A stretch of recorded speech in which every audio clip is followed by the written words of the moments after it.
This episode is sponsored by BetterHelp. October 10th is World Mental Health Day, and this year we are saying thank you to therapists. BetterHelp therapists have helped over 5 million people worldwide on their mental health journeys. That's millions of stories and millions of journeys. Behind each one of them is a therapist who showed up, listened, and helped someone take that next step forward.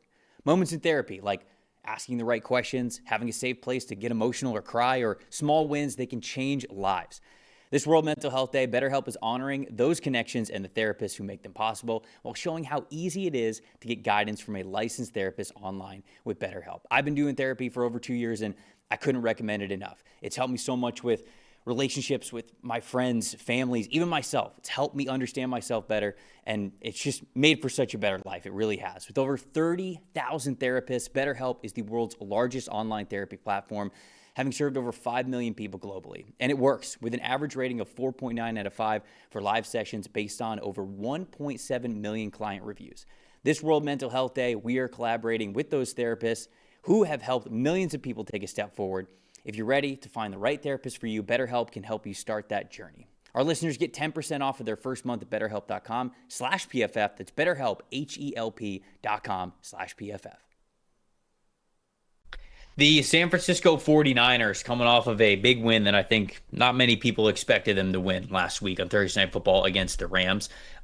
They're taking on the Tampa Bay Buccaneers. Buccaneers coming back home after a big win for them across the country in Seattle. Where do you want to start with this one, Dalton? I'm going to start with your guy, man. Emeka Egbuka out there at wide receiver. We've talked about already. It could have been anybody when you say your guy. Could have been. There's 18 other teams that he could have been their guy. Absolutely, there's 18 other ones, and they said, you know what? We'll let him drop to the team that apparently didn't need receivers. Are they all Italian? I don't. Wait, what's that?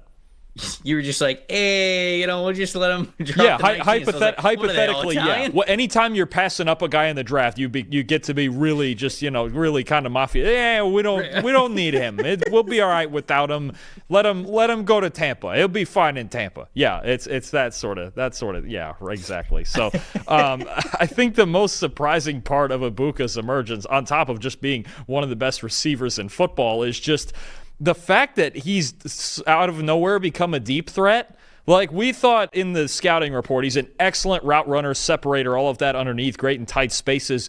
Look at these numbers deep down the field, 20-plus air yards here, third best deep receiving grade in football, most catches, most yards, most touchdowns. All of a sudden, the Bucs have gone, wait a minute, you're faster than we thought you were. Let's sling it downfield, and of course, Baker Mayfield's in favor of that all the time.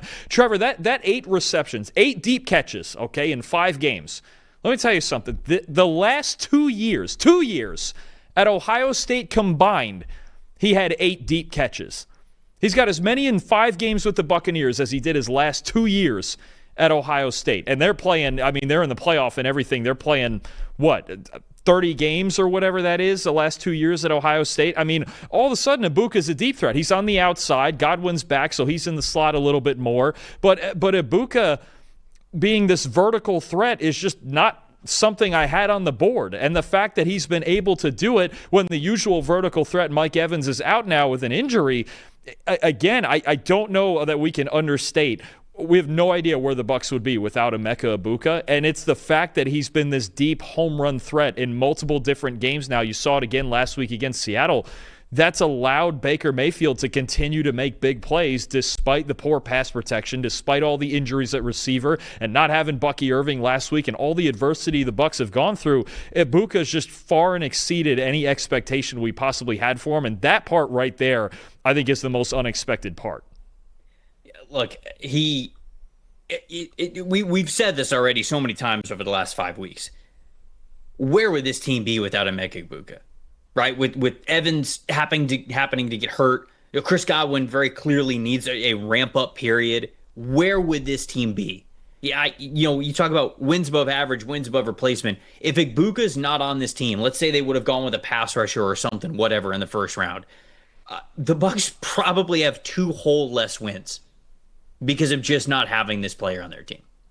he has been unbelievable. He is the offensive rookie of the year, I think, and that's an easy decision for me, even without the Tampa Bay bias in there. I know there's a lot of good rookies that are playing well, but what Egbuka has meant to this team 5 games in has been his performance has been unbelievable. He has taken his game to another level, and a lot like we talked about with Jaden Daniels, where you go, holy cow, this guy was good when he was in college, and he's somehow even better now his first year in the NFL. That is exactly what you described with Emeka Egbuka. He is everything that we saw with him at Ohio State over the last 2 years, and then some, and elevating his game beyond that. So I think it's a really great thing that you call out there. For the 49ers, you ready for this one, Dalton? Get your pen and paper out. I'm going to give you some Christian McCaffrey stats. Oh, he's got a lot of them. He always has a lot of them.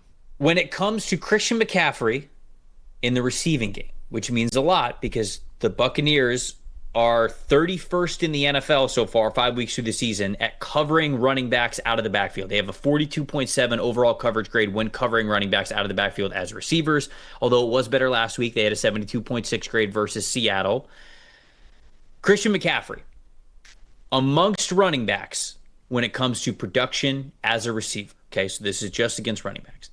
85.9 receiving grades, first. Targets, 49, first. 39 receptions, first. 387 receiving yards, first.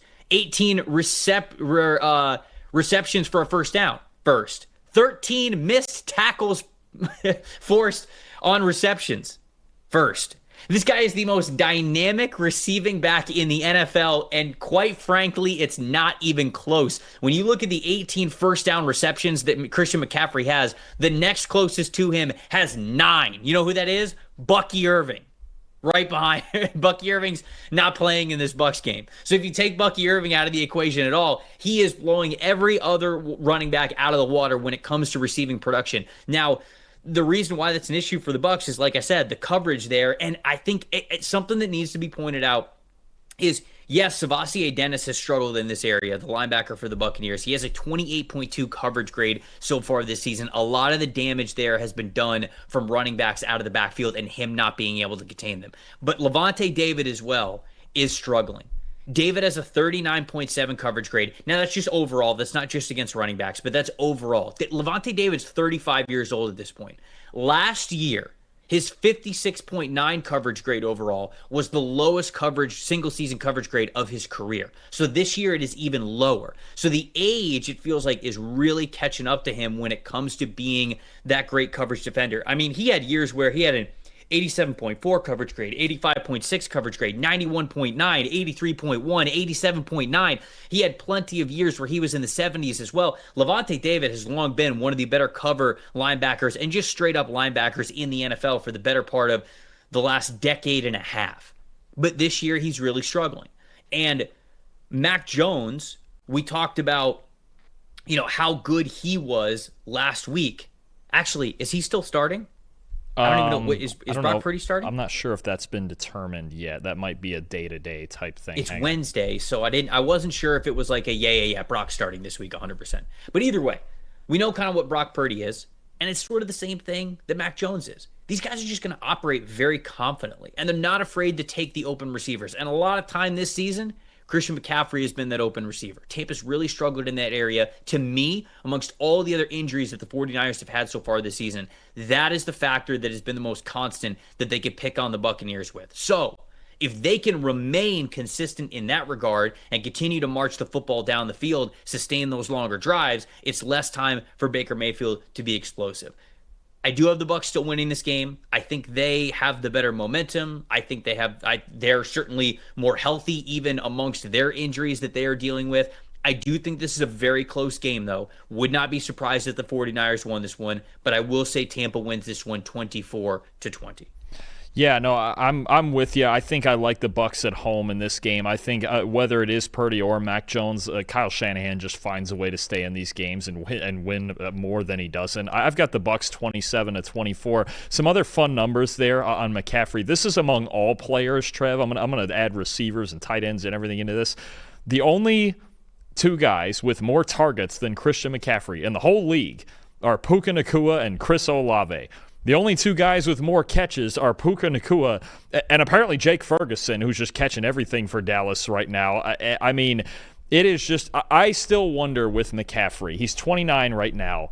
If he's got maybe another, say, 2 years in him after this at running back, and if he wanted to keep playing into his 30s, if he would just switch to receiver full-time. If he would just be somebody's slot receiver for another 5 years into his 30s and still be that good. Because he's straight up at any position, he's one of the best route runners in football, right? I really wonder, if he wanted to play deep into his 30s, I wonder if there's a team, or I wonder if somebody would just sign him and go, you know what, you want to play receiver? If he would be willing to do that, because he's every bit capable of it, absolutely. That would be really something I think really fun to watch down the line at some point. But you're right, that's the biggest mismatch that could go in the Niners' favor here. But I think this time, between two teams that have gotten through a ton of adversity with injuries and all of that, I think Baker Mayfield once again has another solid game. And I think with Tristan Wirfs back, the offensive line is starting to round into form again.